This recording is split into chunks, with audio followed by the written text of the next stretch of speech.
नमस्कार साथियों, स्वागत है आप सभी का आपकी अपनी पाठशाला पर। मैं हूं अंकित अवस्थी। आप हैं मेरे साथ में एक नए सब्जेक्ट के साथ जिसका नाम है इंडियन इकोनॉमी।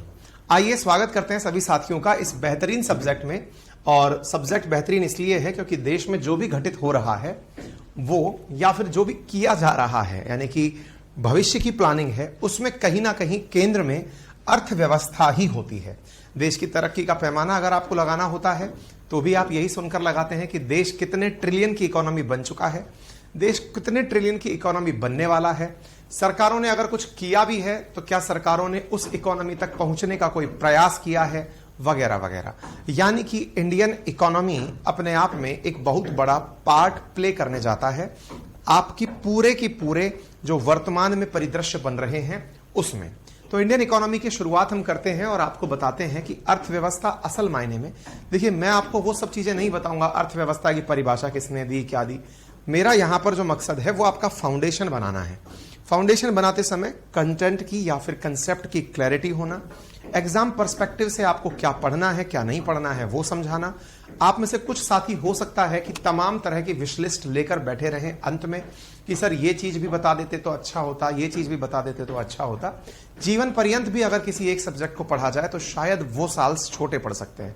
चाहे फिर आप किसी व्यक्ति ने ग्रेजुएशन के अंदर जो सब्जेक्ट लिए हों, हो सकता है पोस्ट ग्रेजुएशन में भी उसके पास वही सब्जेक्ट हो सकता है कि उसके पास पीएचडी में भी वही सब्जेक्ट हो सकता है वो आज भी वही पढ़ा रहा हो। मैं अपने बारे में आपको बताऊं कि मैंने 11th के बाद से केमिस्ट्री का हाथ पकड़ा था। 11th 12th केमिस्ट्री पढ़ी, उसके साथ अन्य सब्जेक्ट पढ़े, ग्रेजुएशन में केमिस्ट्री पढ़ी, उसके बाद फिर पीजी में केमिस्ट्री पढ़ी, फिर उसके बाद एमटेक में केमिस्ट्री पढ़ी, केमिस्ट्री पढ़ाता रहा।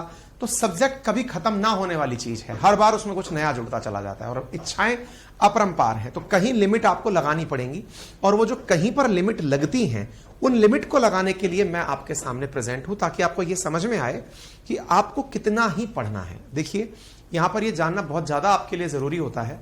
सब्जेक्ट अधिकतम कितना पढ़ा जा सकता है उसकी सीमा नहीं है, लेकिन मिनिमम कितना पता होना चाहिए यहां किसी भी एक एक्सपर्ट की जरूरत पड़ती है। मैं अपने आप को एक्सपर्ट तो नहीं कहता, लेकिन हाँ खुद ने परीक्षाएं दी हैं, पास की हैं, तो मुझे यह एहसास है कि इतना तो यार आना ही चाहिए, अदरवाइज इसके बिना क्वेश्चन नहीं कर पाओगे आप, है ना। तो वो जो बेयर मिनिमम चीज है वही हमारे फाउंडेशन का आधार है। हम उसी को आपके फाउंडेशन बैचेस में करा रहे हैं। तो संभवतया आप सभी साथी इस बात से पूरी तरह से सहमत होंगे कि आप जिस सब्जेक्ट में फिलहाल एंट्री कर रहे हैं वो सब्जेक्ट निश्चित ही आपकी समझ सब्जेक्ट में विकसित करेगा, आपकी रुचि पैदा करेगा। लेकिन अगर आप ये सोच लें कि सर आप मेरा इसी से नेट जेआरएफ निकलवा देना, सर आप इंडियन इकोनॉमी पढ़ा करके मुझे इस लायक बना देना कि कल को मैं भी टीचिंग करने लग जाऊं, वो आप गलत दिशा में आ गए हैं। इसलिए मैं पहले ही चेतावनी दे दूं ताकि बाद में आप मेरा दिमाग दही ना करें, ठीक है। आइए मेरे साथ में जुड़ चुके हैं अंजू, जितेंद्र, नरेंद्र, राजकुमार, निशांत, हर्ष, गुरु पूर्णिमा की शुभकामनाएं, thank you so much. Dayashankar, thank you so much. Avani, Lalit, very good morning सभी साथियों को। आइए आगे बढ़ते हैं, ठीक है ना। बढ़ सकते हैं अपन आगे। डेफिनेटली शुभम आचार्य जी, बिल्कुल बिल्कुल डेफिनेटली हो जाएगा, है ना। हाँ जी, सभी साथियों को जो मुझे गुरु पूर्णिमा की शुभकामनाएं भेज रहे हैं उन्हें बहुत सारा धन्यवाद। और विशेष रूप से उन विद्यार्थियों के लिए जो मुझ में गुरु देखते हैं। असल में गुरु अपने आप में एक वो शब्द है जो कि बहुत बड़ी जिम्मेदारी से भरा हुआ होता है ना। मतलब हम लोग टीचर्स हैं, एडुकेटर्स हैं जो आपको पढ़ा रहे हैं, है ना, पढ़ाने के नाम पर। लेकिन अगर आपको मेरी जिंदगी से कोई लाइफ लेसन भी मिलता है, भाई परोक्ष रूप से ही आप सभी कनेक्टेड हैं मुझसे, प्रत्यक्ष रूप से कनेक्टेड नहीं है, यानी कि आप और हम सीधे नहीं जुड़े हुए हैं, हम कैमरे के माध्यम से जुड़े हुए हैं। लेकिन आपको उसके बावजूद भी अगर मेरे जीवन से आपको कुछ प्रेरणा मिलती है या फिर आपको ऐसा लगता है कि नहीं सर की जो बातें हैं अगर मैं उन्हें अपने जीवन में आत्मसात कर लेता हूं तो संभवतया आप मुझे उस गुरु शब्द के योग्य पाएं। गुरु बनना बहुत मुश्किल टास्क है। टीचर हर कोई है, मतलब जो भी कलम लेके पढ़ा रहा है वो सब टीचर है। लेकिन लाइफ में जिनकी वजह से आपको ऐसा लगता है कि नहीं, पढ़ने के अलावा भी जीवन का दर्शन जिससे मिला हो, असल मायने में वहां से गुरु की व्याख्या शुरू होती है। तो अपने जीवन में बहुत से ऐसे लोग होते हैं जिन्होंने निश्चित ही आप सभी को as a Guru, as a मतलब मैं इसको ऐसे समझाऊं कि आपको जीवन में बहुत कुछ वैसा दिया हो जिसकी आपने कल्पना ना की हो। संभवतः वो आपकी मां हो सकती हैं, आपका छोटा भाई, आपके पिताजी, बड़ा भाई, जिसने भी आपके जीवन में कुछ ऐसा दर्शन दिया हो जिसकी वजह से आप बड़ी से बड़ी परेशानी से निकल जाते हो, जीवन में कुछ नया पाते हो। तो ऐसा मानते हुए वो जीवन के सभी गुरु हैं, तो आप उन्हें भी अपनी तरफ से गुरु पूर्णिमा की शुभकामनाएं प्रेषित कर सकते हैं।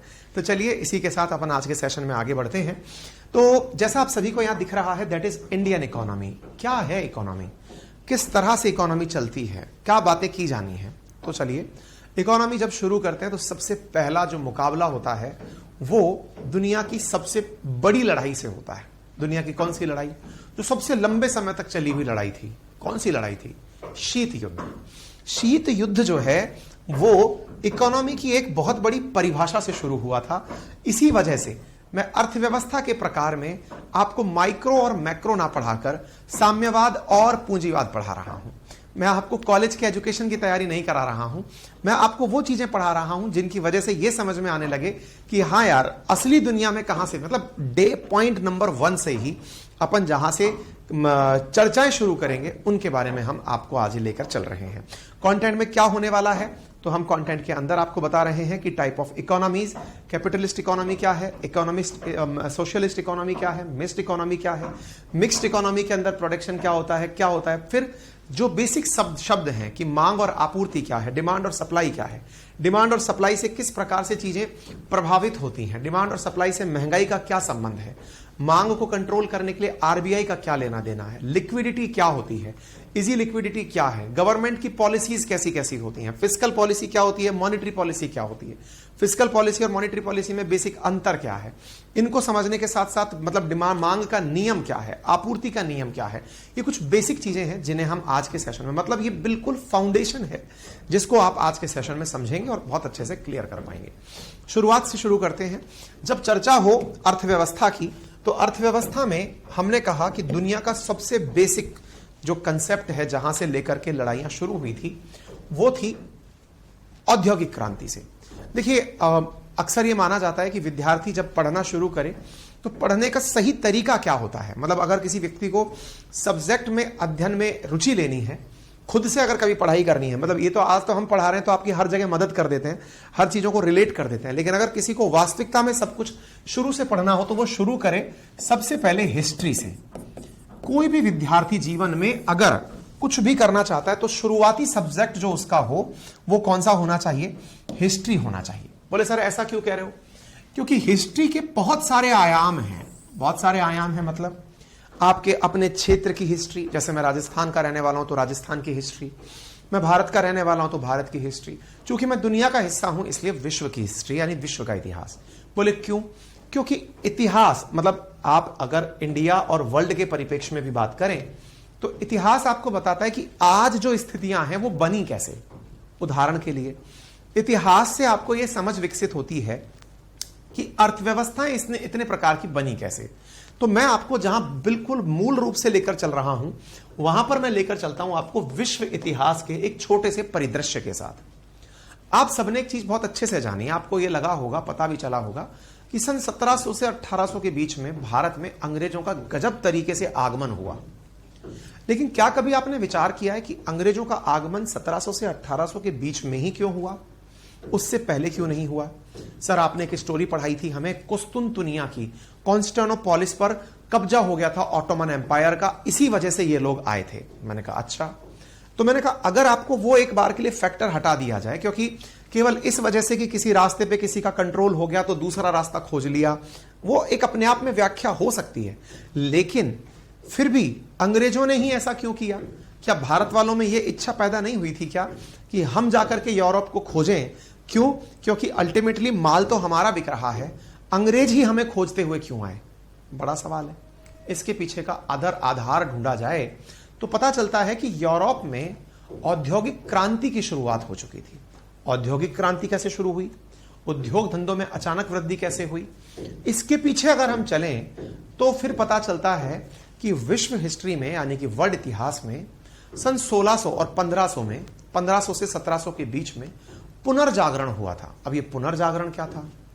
पुनर्जागरण और धर्म युद्ध दो बहुत बड़ी चीजें हुई थी विश्व के इतिहास में। क्या? जो आज आप भारत को देखते हैं, धर्म के आधार पर हर नेता बयान देता हुआ, राजनीति में धर्म का बड़ा महत्व है, हर तरह से आप देखो धर्म को ही ध्यान में रख करके चाहे सत्ता पक्ष हो चाहे विपक्ष हो, धर्म धर्म धर्म धर्म चला आ रहा है। एक समय था सन 1500 से लेकर, ये आपको बैकग्राउंड इसलिए समझना जरूरी है ताकि आप आज की स्थिति तक पहुंच सके, है ना। थोड़ा सा बैकग्राउंड है, चूंकि इंट्रोडक्शन ऑफ इकोनॉमी है आज के चैप्टर का नाम, तो आज केवल आपकी मतलब बुनियाद बनाई जाएगी कि हम कैसे पढ़ने वाले हैं, है ना। तो आप इसको थोड़ा समझें। 1500 से 1700 के बीच में दुनिया में, विशेष रूप से दुनिया किसे कहा गया है, तो यूरोप को कहा गया है, क्योंकि बाकी सब लोग तो अपने अपने लेवल पर ही अपने तरीके से रह रहे थे। यूरोप के अंदर बुद्धिजीवियों को लगने लगा कि जो चर्च है वो खामोखा अपने आप को बहुत सुपीरियर फील करा रही है। खामोखा मतलब जो चर्च के अंदर बैठा हुआ पोप है, पादरी है, बिशप है, वो ये समझता है कि मैं सीधा भगवान का अवतार हूं, और जब भगवान का या तो नुमाइंदा हूं या भगवान का अवतार हूं, और अगर भगवान का मैं मैसेंजर हूं तो कोई भी व्यक्ति मुझसे अगर कुछ भी कहेगा तो मैं वो भगवान से कह दूंगा। यानी उस समय एक ऐसा माहौल बन गया था कि व्यक्ति, चाहे वो पोप के रूप में है, पादरी के रूप में है, बिशप के रूप में है, वो जन सामान्य पर राज कर रहा था। कैसा राज कर रहा था कि आप आइए, मुझसे अपनी बात कहिए, मेरे सामने अपने गुनाह स्वीकार कीजिए, मैं भगवान से आपकी प्रार्थना। आज भी चलता है ये, है ना। आज भी मतलब ईसाई धर्म के अंदर कन्फ्रंटेशन है ये कि आपने खुद से स्वीकार किया कि मैंने क्या गलती की, लेकिन उसके लिए अलग अलग व्यवस्थाएं हो चुकी हैं। ये जानना जरूरी है क्योंकि विश्व इतिहास का इंटरेस्ट होना बहुत जरूरी है। इकोनॉमी का आधार जहां से शुरू होता है वहां लेकर चल रहा हूं मैं। सर, इकोनॉमी का आधार तो पुरातन काल से है, दुनिया में लोग बार्टर सिस्टम से व्यापार किया करते थे। मैंने कहा वो हटाइए, आप आज मॉडर्न एरा में जी रहे हैं, तो मॉडर्न एरा की शुरुआत कहां से हुई, मैं वहां लेकर चल रहा हूं। बोले बताइए फिर क्या हुआ। तो मैंने कहा उस समय पर लोग क्या करने लगे, पोप, पादरी, बिशप अपने आप को मैसेंजर ऑफ गॉड समझ करके लोगों से मनमाने काम करवाने लगे कि भगवान ने कहा है कि तुम अपनी संपत्ति मुझे दान दे दो या फिर चर्च को दान दे दो। तो साहब अब भगवान ने कहा है, भगवान का आदेश कौन माने। यानी उस समय पर यूरोप के अंदर धर्म के नाम पर अंधता थी, जैसे धर्मांधता कहते हैं। एक तो होता है अंधविश्वास, एक होता है धर्म के नाम पर अंधविश्वास का भी एक्सट्रीम लेवल धर्मांधता है। यूरोप वाले जो आज हम पर हंसते हैं वो उस दौर से गुजर चुके हैं जो कभी मतलब उनको हंसने का योग्य बनाता था। ठीक है साहब। तो पोप के प्रकोप से पीड़ित होकर कुछ बुद्धिजीवियों ने चर्च के खिलाफ लिखना शुरू कर दिया। बड़े बड़े विद्वान हुए जिन्होंने चर्च के खिलाफ लिखना शुरू किया, जिन्हें फांसी की सजा दी गई, जिन्हें देश निकाला दे दिया गया, जिन्हें जो आज आप पाकिस्तान में देखते हैं कि वहां पर धर्म के खिलाफ बोलते ही लोगों को मतलब फांसी की सजा दे दी जाती है, वो पहले कभी यूरोप में हुआ करता था। एग्जैक्टली यही हाल था। आज ब्लास्फेमी आप सुनते हैं यहां पर पाकिस्तान में, या तो सरकार ऐसा कर रही है, वहां पहले पोप का ही आदेश सरकार होता था, मतलब राजा पोप के नीचे होता था, धर्म के नीचे राजा होता था, वही मतलब राजा का डिसीजन जो है वो पोप लिया करता था किसको राजा बनना है। ठीक है। अच्छा, अब क्या हुआ, तो ऐसी स्थिति के अंदर पोप का प्रकोप जब लोगों पर बढ़ने लगा तो लोगों को पैरेलली ये समझ में आने लगा। अच्छा, धरती को लेकर के उनकी अलग व्याख्या हुआ करती थी। कुछ विद्वान जो इस चीज से पीड़ित हो रहे थे, जो सवाल उठाते थे कि अगर भगवान इतना कुछ है तो लोग भुखमरी से क्यों मर रहे हैं, भगवान अगर इतना कुछ है तो लोग अकाल से क्यों मर रहे हैं, अगर भगवान इतना कुछ है तो भगवान के लिए यात्रा करने वाले लोग मर क्यों रहे हैं। बोले मतलब आज का जो आप यरूशलेम देखते हैं या फिर इजराइल का जो राजधानी, जिसे आप तेल अवीव मानते हैं लेकिन अमेरिका यरूशलेम मानता है, यरूशलेम से ही उत्पत्ति मानी जाती है ईसाईयत की, कि यहीं से ईसाई धर्म शुरू हुआ था। हालांकि यरूशलेम मुस्लिमों के लिए भी बहुत खास है, अलग सा मॉस्क के साथ, लेकिन यरूशलेम जो है वो ब्रिटिशर्स के लिए या यूरोपियंस के लिए, जो ईसाई धर्म मानने वाले लोग थे, उनके लिए भी बहुत खास था। और उस समय यरूशलेम पर ऑटोमन एम्पायर का शासन हुआ करता था, यानी मुस्लिमों का शासन हुआ करता था। वहां से भूमध्य सागर से चल के यूरोपियंस यरूशलेम आते थे यरूशलेम पर कब्जा करने के लिए। बड़ी मात्रा में राजा अपनी फौज भेजता था, पादरी कह के भेजता था कि ईश्वर का आदेश है कि जाइए और जाकर के यरूशलेम पर कब्जा कर लीजिए। ईश्वर यह आदेश मानकर राजा अपनी सेना भेजता था, लेकिन सेना आती थी समुद्र के मार्ग से और जमीन पर खड़ी होती थी ऑटोमन एम्पायर की मतलब अपनी सेना। मुस्लिमों की अपनी सेना। धर्म युद्ध होते थे। धर्म युद्ध में बड़ी मात्रा में, हजारों की संख्या में ईसाई मारे जाते थे। मारकर कुछ को पानी में फेंक दिया जाता था, कुछ को जमीन पर दफना दिया जाता था। और हर बार धर्म के नाम पर एक बड़ी नाव चलती थी, बड़े सारे लोग चलते थे भर के कि जाना है और यरूशलेम बचाना है। आज आप जो देखते हैं ना कि यरूशलेम को लेकर अमेरिका इतना लीनियंट क्यों है, या यूरोप वालों ने यरूशलेम में इजराइल को क्यों दिया है, उसके पीछे इतिहास है पूरा। अच्छा, इन धार्मिक यात्राओं को क्रूसेड्स कहा जाता था। क्या कहा जाता था? क्रूसेड्स। इन धार्मिक यात्राओं को क्रूसेड के नाम से जाना जाता था। यानी इन यात्राओं के अंदर जो भी यरूशलेम पर कब्जा कर लेगा, ईसाईयत में वो महान कहलाएगा। इस प्रकार से यात्राएं होती थी, युद्ध होते थे, लोग मारे जाते थे।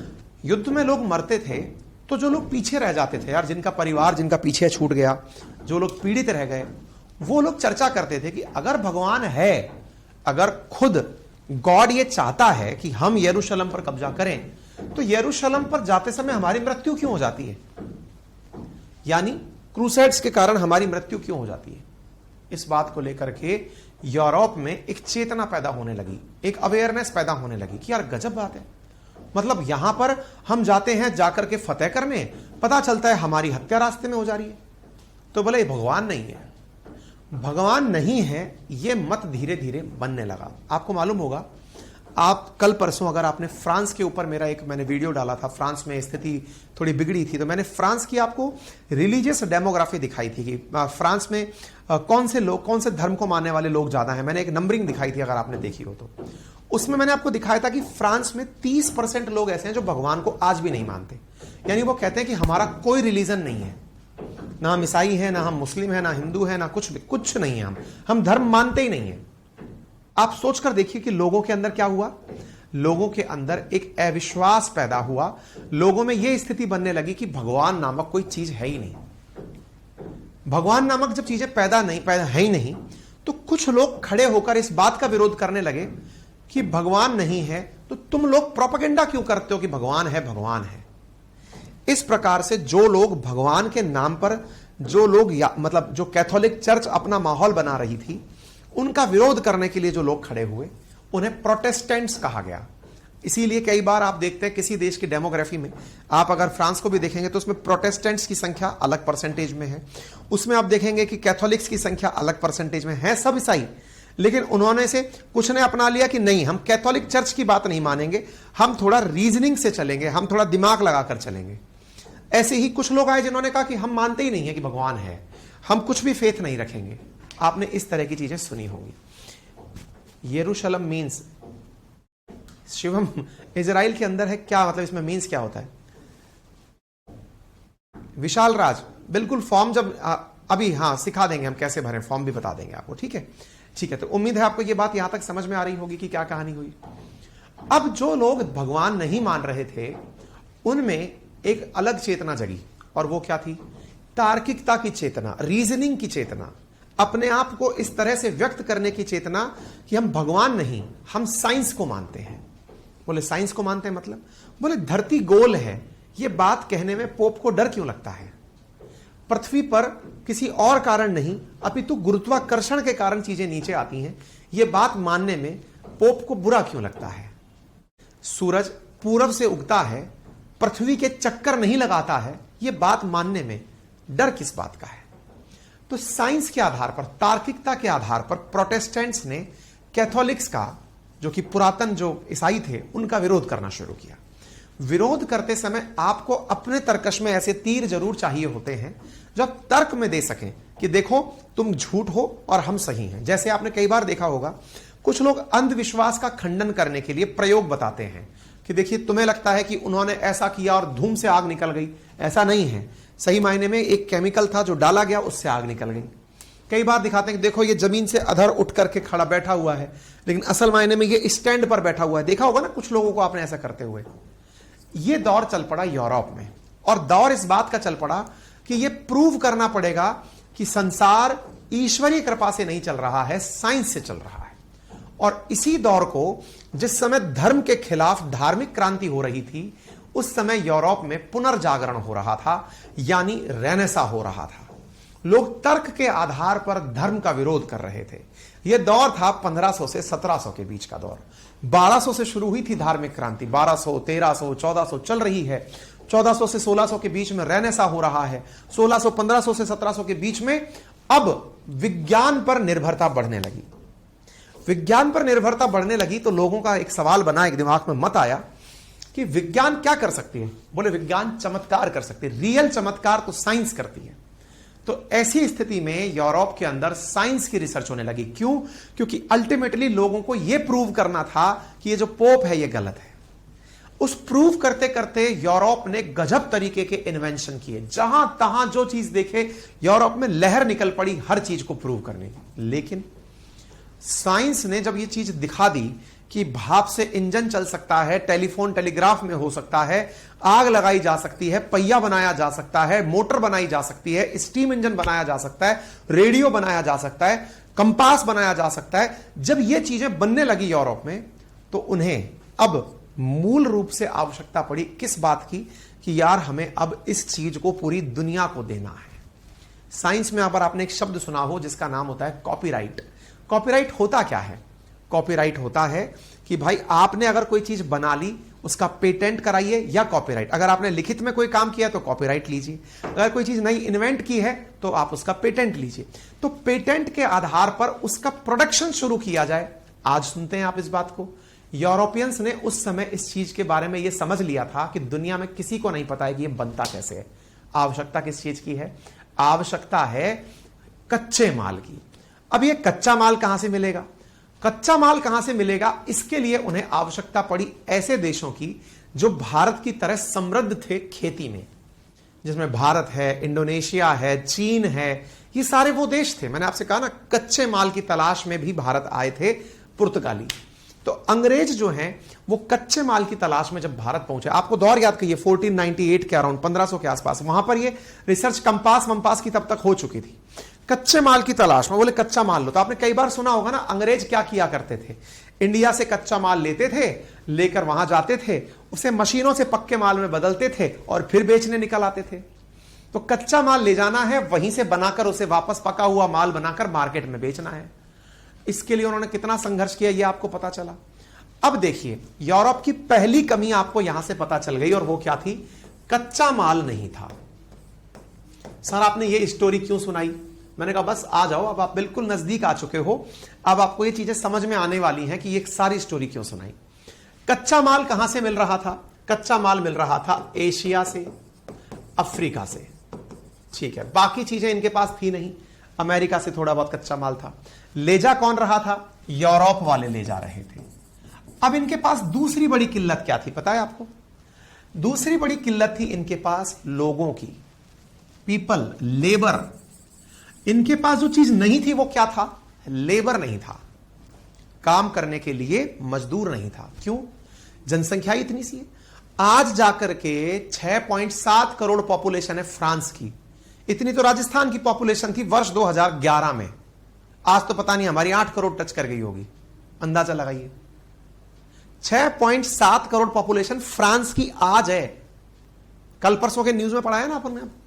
ये फ्रांस, ये ब्रिटेन, ये वो देश थे उस समय जो राजा हुआ करते। हमारी पॉपुलेशन भर भर के थी, संसाधन थे नहीं। तो हम लोगों को क्या बनाया गया? लेबर बनाया गया। कैसा लेबर बनाया गया? Bounded labour. कैसे? अब जहाज आया पानी का बड़ा सारा, उसमें क्या किया गया?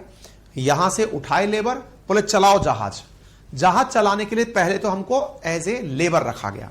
अब वहां पहुंच तो गए, वहां जरूरत है नहीं क्योंकि माल तो पहुंच गया, जहाज ने उतार दिया। अब क्या करें? ये जो लेबर आई है इसे बनाओ बाउंडेड लेबर, दास बनाइए इन्हें। तो आपने एक शब्द सुना होगा दास प्रथा का। यह उस समय अफ्रीका से, एशिया से बड़ी मात्रा में लोगों को वहां पर लेबर के रूप में ले जाया जाता था। क्योंकि जब इंडस्ट्रियल रेवोल्यूशन आ रहा था, क्योंकि ये जो दौर था 1500 से 1700, इस बीच में यूरोप में नई खोजें हो रही थी, और 1700 से 1800 के बीच में लगभग यूरोप के अंदर 1850 तक तो लगभग पूरे यूरोप के अंदर औद्योगिक क्रांति हो चुकी थी। इंडस्ट्रियल रेवोल्यूशन हो चुका था, औद्योगिक क्रांति हो चुकी थी। कैसी क्रांति हो चुकी थी? ऐसी क्रांति की उद्योग धंधे लगातार लगते जा रहे थे। उद्योग धंधे भर भर के प्रोडक्शन कर रहे थे। आप में से कई लोगों ने नाम सुना होगा मैनचेस्टर का। किसी ने नाम सुना होगा नीदरलैंड की राजधानी स्टॉकहोम का, ये सब चीज, माफी चाहेंगे, एम्स्टर्डम का, ये सब चीजें कि एम्स्टर्डम दुनिया का सबसे व्यस्ततम पोर्ट हुआ करता था। मैनचेस्टर कपड़े के लिए जाना जाता था। नाम सुने? क्यों सुने हैं आपने? क्योंकि उस समय पर उद्योग धंधे वहीं पर ही लग रहे थे बड़ी मात्रा में। आपने सुना होगा रूर की घाटी, जहां पर कोयले की खानें खुद खंगाली जा रही थी, कोयला जलाने के लिए ले जाया जा रहा था। गजब तरीके से पॉल्यूशन चल रहा था, गजब तरीके से इंडस्ट्रियलाइजेशन चल रहा था। कहां पर? यूरोप में। लेबर कहां से जा रही थी? अपने यहां से। अब देखिए, जिनके पास पैसा है, अब ध्यान से सुनना, जिसने उद्योग धंधा लगा लिया, आज भी अपनी नजर में क्या होता है, आज भी अपनी नजर में जिसके पास फैक्ट्री है वो पैसे वाला है। मतलब मुझे पर्सनली ऐसा लगता है कि इस दुनिया में सबसे सही काम क्या है, आपके पास काफी सारे लोग काम करें, कुछ नया प्रोडक्ट बनाकर दुनिया को दें, ताकि दुनिया का भी भला हो और आपका भी भला हो। ब्रिटिशर्स हुए या यूरोपियंस हुए, थे तो ये मुट्ठी भर लोग, लेकिन भाई साहब पैसा अथाह कमा रहे थे। कैसे?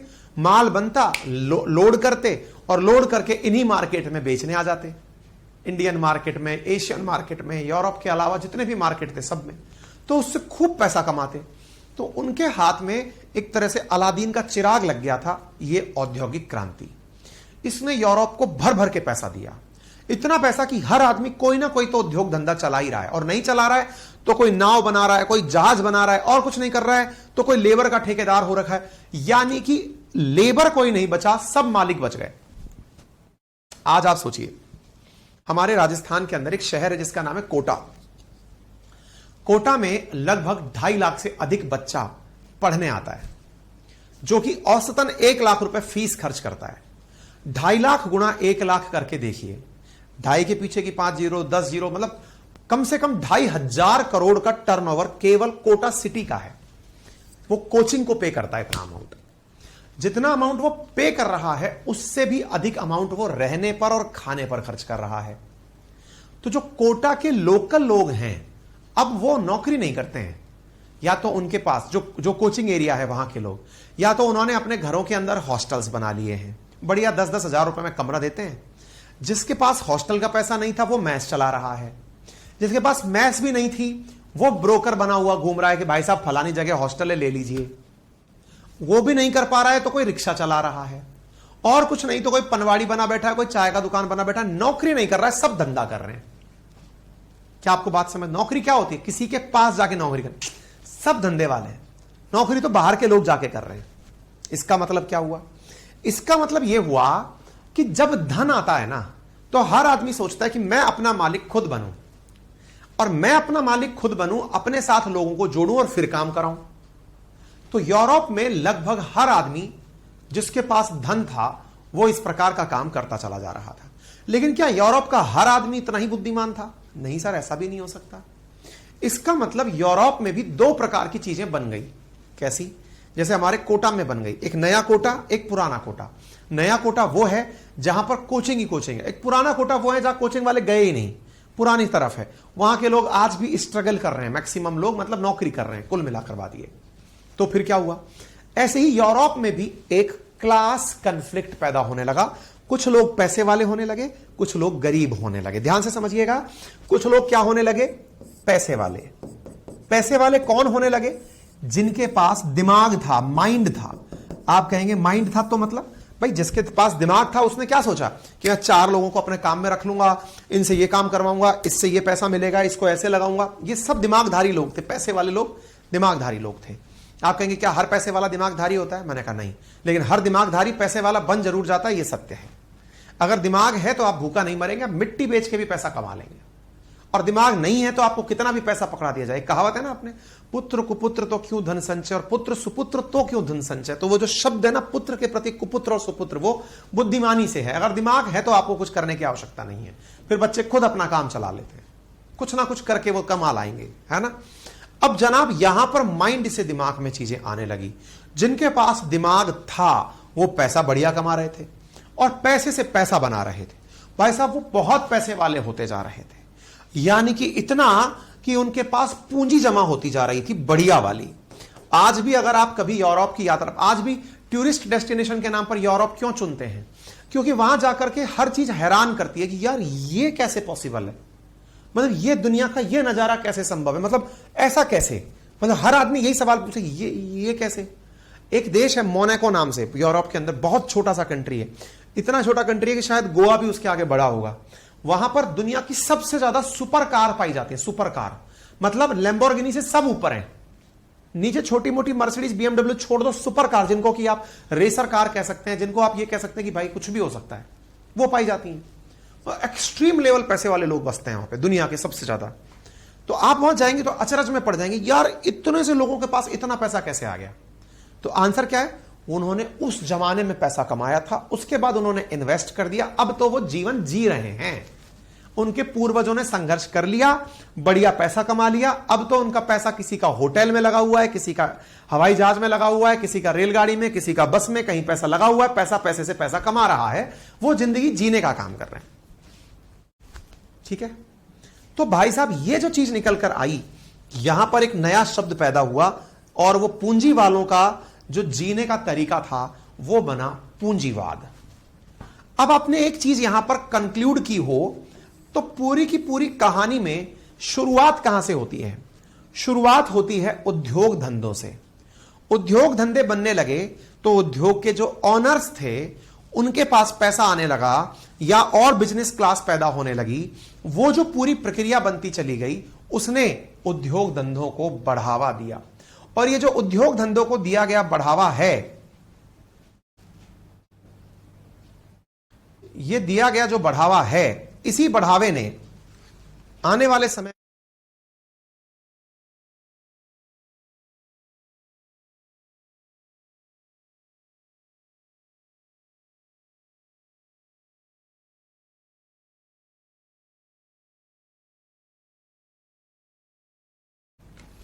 ये जो उद्योग धंधों को दिया गया बढ़ावा है, इसने एक ऐसा लेवल तय कर दिया, एक ऐसी स्थिति बनाना शुरू कर दिया जो क्या कर रही थी, अपने तरह के लोगों को पसंद कर रही थी। एक क्लास बनने लगी, एक वर्ग बनने लगा जो पैसे वाला था। लेकिन पैसे वालों के बारे में मैंने जो सबसे बड़ी बात आपको बताई वो दिमागधारी होते हैं। यूरोप की सबसे बड़ी समस्या क्या थी? उनके पास लोग नहीं थे। लोग नहीं थे तो उन्हें लोग कहां से लाने पड़े? बाहर से लाने पड़े। तो पैसे वाले लोग, पैसे वाले तो बने लेकिन संख्या में कम रह गए, क्योंकि हर आदमी दिमागधारी नहीं हो सकता।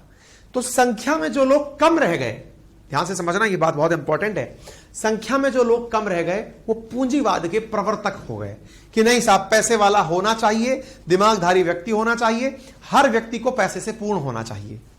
लेकिन कुछ लोग ऐसे थे, अब ये कुछ नहीं, बड़ी मात्रा में लोग ऐसे थे जिन्हें ये फीलिंग आने लगी कि सर एक बात बताइए, माना कि दिमाग इनके पास है लेकिन ये पैसा तो हमारी वजह से ही कमा रहे हैं ना। अब इस पॉइंट को पकड़िए आप। जैसे बड़ी बड़ी कोचिंग संस्थानों में आपने कई बार देखा होगा, कई टीचर्स नौकरी कर रहे होते हैं और वो टूटकर अपनी ही एक कोचिंग बना लेते हैं। क्यों? क्योंकि उन्हें लगता है कोचिंग ऑनर जो है वो उनकी वजह से पैसा कमा रहा है, तो वो खुद ही क्यों ना कमा ले। ये तो वो काम हुआ जो सर्विस का है। इंडस्ट्री में आप खुद की फैक्ट्री लगा नहीं सकते क्योंकि इतना पैसा नहीं होता। लेकिन क्या कर सकते हो, आप मालिक को यह बता सकते हो कि मैंने अगर काम रोक दिया तो तुम्हारा पूरा पूरा धंधा चौपट हो जाएगा, तुम्हारी जितनी भी डिलीवरीज हैं वो रुक जाएंगी, तुम्हारा इंडस्ट्री का काम चलेगा ही नहीं, सब बेरोजगार हो जाएंगे।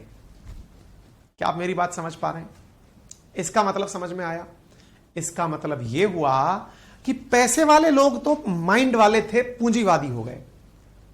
लेकिन जो इंडस्ट्रीज में काम कर रहे लोग हैं, जिन्हें यह लगने लगा कि यार ये हमारी वजह से कमा रहा है, उनका अपना मोर्चा बनने लगा। कैसा मोर्चा? मजदूर यूनियन बनने लगी। मजदूर यूनियन कैसी? कि भाई अपने कारण है ये आदमी, तो मजदूर यूनियन क्या करेगी? प्रोटेस्ट करेगी। और ऐसे लोगों को कार्ल मार्क्स जैसे व्यक्तियों का सहारा मिल गया, जिन्होंने यह कहा कि अरे करने वाले तो तुम लोग हो, कमा तुमसे ये लोग रहे हैं, असल मायने में इस देश पर शासन इनका नहीं तुम्हारा होना चाहिए। और मेरे प्यारे साथियों, यह सर्वथा दुनिया का सबसे बड़ा सच है कि इस दुनिया में बड़ी संख्या में जो लोग हैं वो गरीब हैं और हमेशा रहेंगे। अमीर हमेशा लिमिटेड होगा, और जो व्यक्ति गरीबों के हित की बात करेगा वो राजा बनेगा। जो व्यक्ति गरीबों के हित की बात करेगा, आप किसी भी प्रकार की पॉलिटी को उठाकर देख लीजिए, आज की राजनीतिक पार्टी, पुरानी राजनीतिक पार्टी, जो भी शासन में है, उसके पास सबसे बड़ा तीर क्या है? तीर है गरीबों की बात करो। इंदिरा गांधी जी आई, गरीबी हटाओ, अरे इंदिरा गांधी जी ग्रेट हैं। मोदी जी आए, गरीबों को मुफ्त सिलेंडर दो, अरे मोदी जी ग्रेट हैं। मनमोहन जी आए, गरीबों को मुफ्त मनरेगा में पैसा बांटो, काम करे करे नहीं करे इतना तो मिनिमम वेज गारंटी दो, अरे मनमोहन जी ग्रेट है। सत्ता में सत्ता आती जा रही है, तो सत्ता वालों ने क्या तरीके ढूंढ लिए? गरीबों को पकड़ो, और गरीबों को पकड़ो तो भाई साहब बेचारा गरीब जो है वो इमोशनल होता है। जो गरीब की बात करे, उदाहरण के लिए आज हमारे राज्य में राजस्थान सरकार के द्वारा 100 यूनिट बिजली फ्री कर दी। इससे फायदा किसको हुआ? मुझे नहीं हुआ। क्यों नहीं हुआ? मेरे पास इतना समय भी नहीं है कि मैं राहत कैंप में जाऊं और वहां जाकर यह कहूं कि सर मेरी 100 यूनिट फ्री कर दो। यार ठीक है यार, 100 यूनिट के 800 रुपए बढ़ेंगे, 1000 बढ़ेंगे, 1500 ले लेना यार, मेरा समय कीमती है क्योंकि मुझे और 10 काम करने हैं। मैं तो नहीं गया। फायदा किसे हुआ? जिसका बिल ही 100 यूनिट आता था, जिसका 100-125 यूनिट बिल आता था, उसके लिए तो उस राहत कैंप में जाना और जाकर बिजली का बिल फ्री करवाना, अरे ईश्वर ग्रेट है ये सरकार, देखिए इन्होंने बिजली फ्री कर दी। यूपी में गए, किसानों का कर्ज माफ कर दो। कोई ये पूछ नहीं रहा कर्ज क्यों हुआ, माफ कर दो, बस माफ कर दो, अरे ग्रेट है ये सरकार। हर सरकार, पंजाब में जाओ, अरे सब फ्री कर दो, पानी फ्री कर दो, दिल्ली में पानी फ्री कर दो, बिजली पानी। अरे भैया ये तो तुम फ्री के लड्डू बांट रहे हो ना, असल में तुमको पता है कि वोट बैंक गरीब होता है। आप में से जो लोग बिजी हैं वो तो वोटिंग वाले दिन भी वोट देने नहीं जाएंगे क्योंकि वो इतने बिजी हैं, उन्हें लगता है कि वोटिंग वाले दिन भी 2 काम और कर लेंगे, 4 पैसे कमा लेंगे। लेकिन जो गरीब है, जिसे यह लगता है कि यह सरकार ही मेरे लिए है, उसी का तो अब शोषण हो रहा है। तो यह विचारधारा किसकी थी? कार्ल मार्क्स की थी। यह कौन सी विचारधारा थी? सर्वहारा वर्ग का शासन होना चाहिए, गरीबों का शासन, और गरीबों के सामने कोई नहीं लड़ सकता क्योंकि वो झुंड में होते हैं, वो भीड़ में होते हैं। भीड़ से, मैन पावर से पूंजीवादी लड़ नहीं सकता है। तो फिर क्या करेगा? वो कॉम्प्रोमाइज करता है।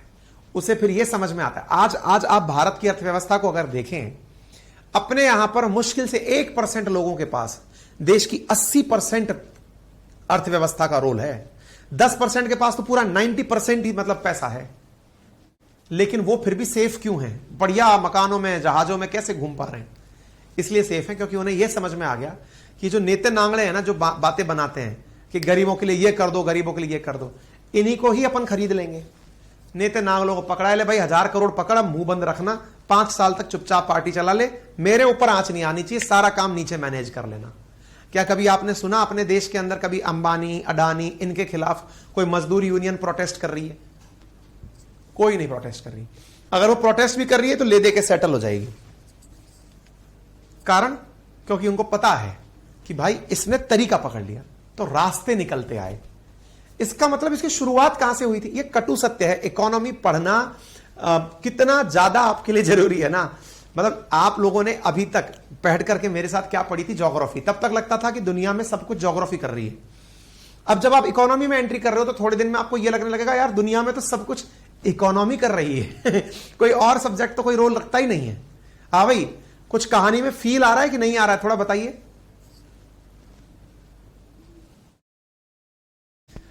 थम्स अप करके बताइए, पता चले हम अपनी कहानी सुनाए जा रहे हैं। कहानी के अंदर बिजी तो हो गए लेकिन पता चल रहा है कि करंट छूटा पड़ा है। थोड़ा थम्स अप करके बताइए, सब सही चल रहा है क्या?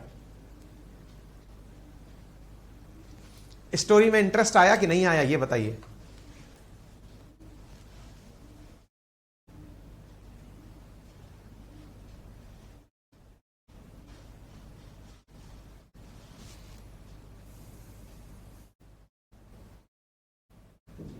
कुछ क्लियर हो रहा है कि इकोनॉमी है क्या? अति सुंदर नरेंद्र पांडे। मतलब चीजें ऐसी कनेक्ट हो रही है कि यार ये चल क्या रहा है, मतलब वास्तविकता में दुनिया ऐसे चल रही है क्या है? मतलब ऐसी फीलिंग आ रही है कि दुनिया ऐसे चल रही है तो हमें पता ही नहीं है।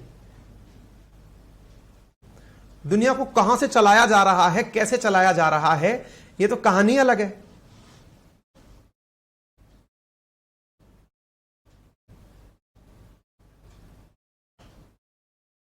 आ गई, क्लियर हो गई?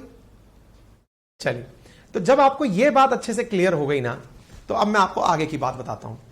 इस आधार पर दुनिया में अब दो वर्ग बनने लगे, गरीबों का वर्ग, और ये साथ साथ एग्जिस्ट करने लगे, को एग्जिस्ट करने लगे, अमीर और गरीब। जहां अमीर है उसकी सेवा करने के लिए गरीब है। तो मुझे यह बताइए, अमीरों को सबसे ज्यादा नफरत किससे होगी? कमेंट बॉक्स में बताइए, आपको क्या लगता है अमीरों को सबसे ज्यादा नफरत किससे होगी?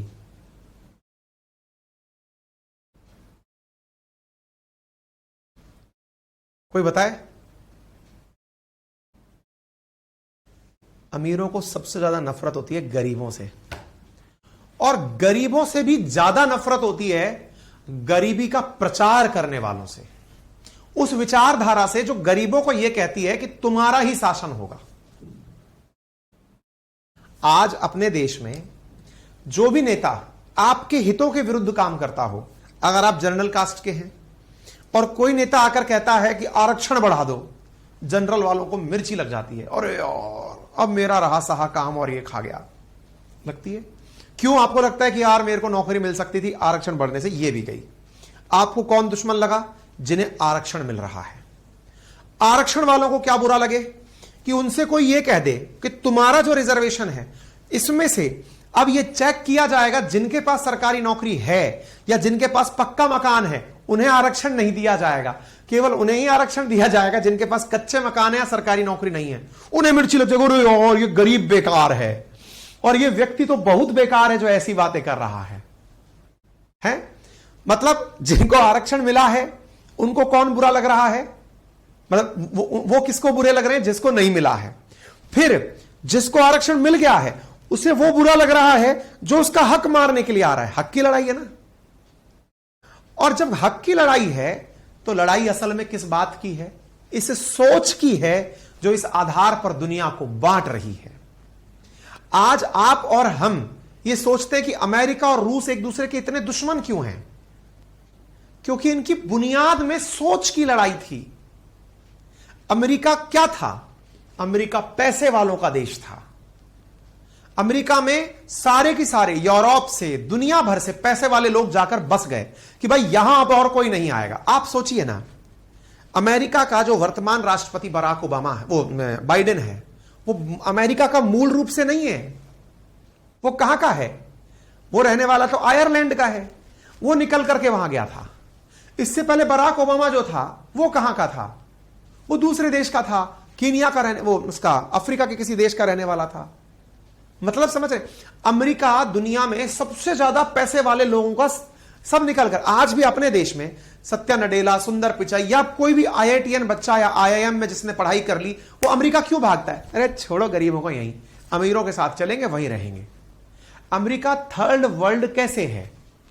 क्योंकि वहां पर दुनिया के सबसे पैसे वाले लोग रहते हैं, जिन्हें यह पता है कि भाई दुनिया में सारी की सारी जो लड़ाई झगड़े हैं ना, वो अमीरी और गरीबी के बीच में है। अमीर ही अमीर रहेंगे तो कोई दिक्कत नहीं आएगी। वो है अमेरिका। क्या आपको मेरी बात समझ में आ रही है? बिल्कुल कराएंगे सरोज, थोड़ा सा समय करिए, समय लीजिए, बिल्कुल कराएंगे।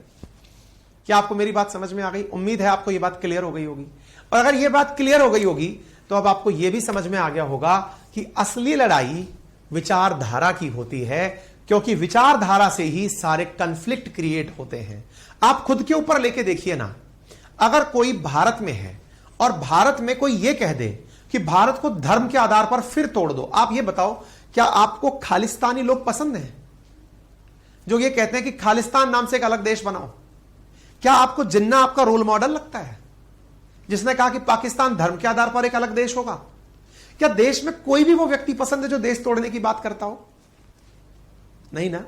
ऐसे ही किसी भी व्यक्ति को वो बात पसंद नहीं होगी जो कि उसके हक लेती हो, चाहे वो धर्म के आधार पर हो, चाहे वो धन के आधार पर हो, चाहे वो जाति के आधार पर हो, चाहे वो लिंग के आधार, किसी भी आधार पर हो। हक जब भी किसी के छीनेंगे उसे बुरा लगेगा। चाहे पूंजीवादी व्यक्ति हो चाहे गरीब हो। गरीब को बुरा लगता है वो प्रोटेस्ट करता है, अमीर को बुरा लगता है वो चालाकी चलता है। और इसी चालाकी में और गरीबी में जो लड़ाई है यहीं से निकल कर आती है पूंजीवाद और साम्यवाद के बीच की लड़ाई, और इसी लड़ाई को शीत युद्ध कहा जाता है। मैंने आपसे क्या कहा था, दुनिया का सबसे लंबा चला युद्ध दैट इज शीत युद्ध, जो 1945 से लेकर के 91 तक चला था, वो अमेरिका और यूएसएसआर के बीच में अमीरी और गरीबी का युद्ध, अमीरी और गरीबी का युद्ध था, जिसमें अमीरों का रखवाला था अमेरिका और गरीबों का रखवाला था यूएसएसआर। अब वैसे कुछ लोगों को लगेगा भारत फिर यूएसएसआर का समर्थक क्यों था? अरे ऑब्वियस सी बात है, भारत अमीर था कि गरीब था? आज भी हमारी बहुत बड़ी पॉपुलेशन गरीबी रेखा के नीचे जीती है, तो हमारा तो रोल मॉडल स्वाभाविक रूप से यूएसएसआर होगा, क्योंकि वो गरीबों की बात कर रहा है। तो फिर आपके दिमाग में आ गया तो इसमें बुराई क्या है? गरीबों की बात करना तो बहुत अच्छी बात है ना सर, गरीबों की बात करने में बुराई क्या है सर? होनी चाहिए ना, बुराई कुछ भी नहीं है। दोनों विचारधाराओं में क्या अंतर है, अब हम आज के सेशन में उसे आगे बढ़ाते हैं। तो एक बार के लिए आप दोनों चीजों के अंतर डिस्कस करेंगे, जिसमें क्या क्या काम होता है, किस प्रकार से अंतर खोजा जाता है, किस प्रकार से चीजें चलती हैं, तमाम बातें की जाएंगी। क्या है कम्युनिज्म, क्या है कैपिटलिज्म, कम्युनिज्म में क्या होता है, कैपिटलिज्म में क्या होता है, सारी बातें आपसे की जाएंगी। कोल्ड वॉर आज भी चलता है, हमेशा चलता रहेगा? बोलिए।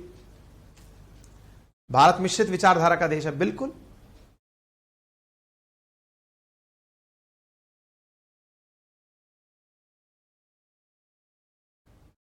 बिल्कुल आज भी चलता है, कोल्ड वॉर हमेशा चलता रहेगा, यह कभी ना खत्म होने वाली चीज है, क्योंकि समानता इस दुनिया में अटेन ही नहीं हो सकती, क्योंकि अमीर हमेशा और अमीर होगा, यह कभी भी खत्म नहीं हो सकती। क्या आपको इतनी बात समझ में आ गई? यहां तक की बात क्लियर हो गई? क्या है कम्युनिज्म, कैपिटलिज्म, क्लियर हो गया? अच्छा, अब थोड़ा आगे और बढ़ते हैं। अब आपको आगे और लेकर चलते हैं तो बड़ा सवाल यह बनता है कि सर यह बात तो आपने कह दी कि इस तरह से चीजें होती हैं। कम्युनिज्म का प्रवर्तक कार्ल मार्क्स था, कैपिटलिज्म का प्रवर्तक एडम स्मिथ था, जिसे फादर ऑफ इकोनॉमी कहते हैं, क्योंकि अर्थव्यवस्था इन संसाधन मांग और इन पर चलती है। लेकिन सर एक बात बताइए, कम्युनिज्म में और क्या होता है? मैंने कहा अब आगे बढ़ते हैं, कम्युनिज्म चाहने वाले लोग क्या कहते हैं। कम्युनिज्म चाहने वाले लोग कहते हैं कि अगर कोई व्यक्ति गरीब है तो क्यों ना उसका सारे की सारे प्राकृतिक संसाधनों पर अधिकार हो। आपके दिमाग में एक बड़ा प्रश्न बनेगा कि कम्युनिज्म और कैपिटलिज्म में फिर मूलभूत अंतर क्या है? केवल यह कि गरीबों का हित सोचना गलत है? नहीं, अब मूलभूत इंप्लीमेंटेशन कैसे होता है उसकी बात करते हैं। इंप्लीमेंटेशन किस बात का?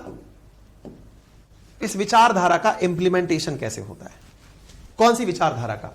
साम्यवादी विचारधारा का या कम्युनिज्म का? इंप्लीमेंटेशन कैसे होता है देखिए, समझने का प्रयास कीजिए। साम्यवाद सत्ता की चाबी है, पहले तो यह समझिए। साम्यवाद सत्ता की चाबी है। सत्ता का मतलब आपको अगर पावर में रहना है, आपका शासन अगर करना है, रूल करना है, तो साम्यवाद पर बोलिए, सबसे आसान काम है। आप किसी को भी उठाइए आज, मतलब इस चीज में आप ये मत सोचिएगा कौन सी पार्टी के बारे में सर विचार रखते हैं। मैं सबका खुला छिट्टा खोल के आपके सामने रखता हूं, कोई भी धुला नहीं है, सबको तरीके पता है, हम लोग अनपढ़ हैं, बस ये समझिए। आज कन्हैया कुमार जेएनयू के अंदर भाषण देते हुए क्या, हमको चाहिए आजादी, किससे? गरीबी से, अशिक्षा से, कुपोषण से। और ये लड़का है भविष्य का नेता, क्योंकि इसे क्या चाहिए? आजादी। अरे वो सबको चाहिए भाई, किसको नहीं चाहिए? अशिक्षा से, गरीबी से, कुपोषण से, सबको चाहिए ना। तो आपका असली विरोधी कौन हुआ? जिसके पास पैसा है। पैसा किसके पास है? बिजनेसमैन के पास। आप किसका विरोध करेंगे? बिजनेसमैन का। बिजनेसमैन बैठा हुआ है कॉर्नर में, अडानी के खिलाफ हिंडनबर्ग की रिपोर्ट आई, जिसको देखो सब अडानी अडानी अडानी अडानी, अडानी ने ये कर दिया, अडानी ने ये कर दिया, अडानी ने ये कर दिया, हुआ था। अब कहां गया वो हिंडनबर्ग? सब गायब। तो सत्ता में रहना है, साम्यवादी कहना है। साम्यवादी से क्या होता है? रूलिंग की पावर आती है। क्यों? क्योंकि सर्वहारा वर्ग सबसे ज्यादा है, उसके हितों की बात करने वाला व्यक्ति उन पर राज करता है। तो सर ये तो गलत बात नहीं है, हितों के बारे में बात करने वाला व्यक्ति गलत कहां होता है? मैं कहा बहुत सही। मुसीबत क्या है? जो साम्यवाद गरीबों की बात करता है, वही साम्यवाद गरीबों की कम नॉलेजफुल होने का और कम दिमाग वाला होने का फायदा उठाता है। कैसे? वो उन्हें ऐसे ही इमोशनली ब्लैकमेल करता है कि आपको फ्री बिजली मिलेगी, फ्री पानी मिलेगा, फ्री घर मिलेगा, फ्री सिलेंडर मिलेगा, फ्री टैबलेट मिलेगा, फ्री चिकित्सा मिलेगी। आपके दिमाग में बड़ा प्रश्न आना चाहिए, ये फ्री मिलेगा कैसे? कहां से लाओगे इतना? और आपके पास इतना कहां से रहा है कि आप ले आओगे? इसका मतलब गरीब को यह सोचने का मौका भी नहीं दिया जाता कि यह राजनीतिक पार्टी बोल रही है कि मैं इतना कुछ फ्री कर दूंगा, तो यह लाएगी कहां से? लाएगी कहां से? अमीरों का शोषण करके। ये बीच के जो सेक्शन पॉइंट्स बने हुए हैं, गरीबों को खुश करने के लिए उनके कम ज्ञान का फायदा उठाइए, उसे हर समय कुछ देते रहिए। साम्यवाद ही तानाशाही को जन्म देता है। साम्यवाद ही तानाशाही को जन्म देता है। सुनने में बहुत कड़वा है ये। डिक्टेटरशिप। क्यों? क्योंकि जिसको आपने शासन के लिए चुना कि मैं इन पर शासन करूंगा, आप आए क्या कहकर के थे? साम्यवाद का सबसे बड़ा डायलॉग होता है सर्वहारा वर्ग का शासन। सर्वहारा वर्ग का शासन। इसमें क्या किया जाए? इसमें सब कुछ गरीबों को दे दिया जाए। फैक्ट्रीज गरीबों को दे दो, खेत गरीबों को दे दो, नौकरियां सरकारी कर दो, डिफेंस सरकारी कर दो, सब कुछ सरकारी कर दो, या फिर जनता को बांट दो। जनता को कैसे बांट दें? जनता तो लाखों में है, करोड़ों में है, उसको कैसे बांट दें? तो बोले एक काम करो, उससे कहो कि वो नेता चुने अपना, और जो नेता उनके हितों की बात करता है वो उन पर इतना हावी हो जाता है कि वो उन पर अपनी बातें चलाने लगता है। क्योंकि वो नेता गरीबों से निकला जरूर है, लेकिन बुद्धिमान है। चाहे देश में लगी हुई, भारत में लगी हुई इमरजेंसी देख लो। इमरजेंसी का काल कैसे आया? गरीबी हटाओ का भाषण देने वाली इंदिरा गांधी जी इमरजेंसी तक कैसे पहुंच गई? या मोदी जी के खिलाफ हर बार विपक्ष तानाशाही तानाशाही क्यों कहता रहता है? समझ में आ रहा है? क्योंकि गरीब को लगता है कि इसने मेरे हित की दो बातें की हैं, अब मैं चुप हूं, मैं बोलूंगा नहीं। उदाहरण के लिए हम इंदिरा गांधी जी को खूब ट्रोल कर सकते हैं, नेहरू जी को खूब ट्रोल कर सकते हैं, मोदी जी की भी बात सुनिए। ईडी का अभी 5 दिन पहले मोदी जी ने जिक्र किया था मध्य प्रदेश में 27 तारीख को, क्या कि जो महाराष्ट्र की एनसीपी पार्टी है वो कितने प्रकार के घोटालों में लिप्त है। उनमें कई प्रकार के घोटाले हैं। शरद पवार जी की जो पार्टी है उन पे मतलब इतने प्रकार के घोटालों का आरोप है, ये है वो है। 2 दिन बाद वो पूरी की पूरी पार्टी उठ करके महाराष्ट्र में बीजेपी से आकर जुड़ जाती है। आपको यह बात बुरा नहीं लगेगी। क्यों नहीं लगेगी? क्योंकि मोदी जी ने वहीं पर यूनिवर्सल सिविल कोड की बात की थी, यूनिफॉर्म सिविल कोड की। आपको लगेगा ठीक है ना, अब ये इस तरफ आ गया तो सही है। एनसीपी के लोग जिन पर आरोप थे वो दूसरी तरफ आ गए, अब ये ठीक है। बात समझ पा रहे हैं? कोई भी इस बात पर प्रतिक्रिया भी नहीं देगा, सब केवल एक सुर्खी समझ के समझेंगे ये तो ऑपरेशन लोटस चल रहा है। आ गई बात समझ में? हर जगह का यही हाल है, केवल यही नहीं है, हर बार यही होता है। देश की राजनीति को समझना है तो पहले गरीबों को यह समझना होगा कि वो फूल बनाने के लिए ही है। उन्हें फूल बनाया जाता है, बेवकूफ बनाया जाता है उनके कोई मुद्दे की बात करके। उनको वो पकड़ा दिया जाता है कि तुम ज्यादा मत बोलो, तुम्हारे हिसाब से सारा काम नहीं चलेगा, अलग लेवल पर काम चलेगा। खैर, तो साम्यवाद में सर्वहारा वर्ग का शासन का डायलॉग दिया जाता है। तो साम्यवाद में क्या चीज पैदा होती है? तानाशाही पैदा होती है। क्यों पैदा होती है? जो नेता है वो क्या चाहता है कि ये जो जनता है ना, इस जनता को मैं अपने हिसाब से ड्राइव करूं, ड्रिवन करूं। इसी वजह से जहां जहां, चाहे क्यूबा हो, चाहे रशिया हो, चाहे वियतनाम हो, चाहे चाइना हो, जिसने साम्यवाद का फेवर किया वहां तानाशाही आई। वहां पर तानाशाही आई। क्यूबा में चाहे फिदेल कास्त्रो ले लो, चाहे रशिया में लेनिन, सब तरफ जिन्होंने शासन पकड़ा वो कभी छोड़ने के लिए तैयार नहीं हुए। आज चाहे बेलारूस अलेक्जेंडर लुकाशेंको देख लो, सब तरफ एक ही जैसा काम है। क्या आपको मेरी बात समझ में आ रही है? अब इस बात में आपके दिमाग में बहुत सारे प्रश्न खड़े कर दिए होंगे। सर इसका मतलब तो आप ये कहेंगे कि साम्यवाद बेकार चीज है, गरीबों के हितों की बात तो करनी नहीं चाहिए। आपकी बातों से तो ऐसा लग रहा है गरीबी पाप है, गरीब होना ही नहीं चाहिए, गुनाह है। नहीं, मैं ये नहीं कह रहा हूं। मैंने बार बार कहा है गरीब को बेवकूफ नहीं होना चाहिए। उसे जब फुलिश बनाया जा रहा हो तब वो असली मात खाता है। अगर उसे यह बताया जाए कि ये देखो सही है और ये देखो गलत है, यहां तुमको बेवकूफ बनाया गया है, यहां तुम्हारे हितों की बात की गई है, तब जाकर के उसे सही मायने में पता चलेगा। आप किसी को भीख दे दीजिए, उसको 1% भी मजा नहीं आएगा, लेकिन आप उसे रोजगार दे दीजिए, वो जीवन भर आपका गुणगान करेगा। और रोजगार के लिए शिक्षा दे दीजिए तो वो ये समझेगा कि जीवन बन चुका है। इसलिए गरीबी से निपटने का सबसे बड़ा शस्त्र शिक्षा है। इस पर भी एक दिन का भाषण और चलेगा। इस बात को अधूरा सुनकर के दिमाग में बहुत सारे विचार पैदा मत कर लीजिएगा। यह बेसिक फिलॉसफी है जो इकोनॉमी की आपको समझनी है। यह पहला पेज ही समझने में अभी एक दिन और लगेगा, फिर जाकर के हम आगे बढ़ेंगे।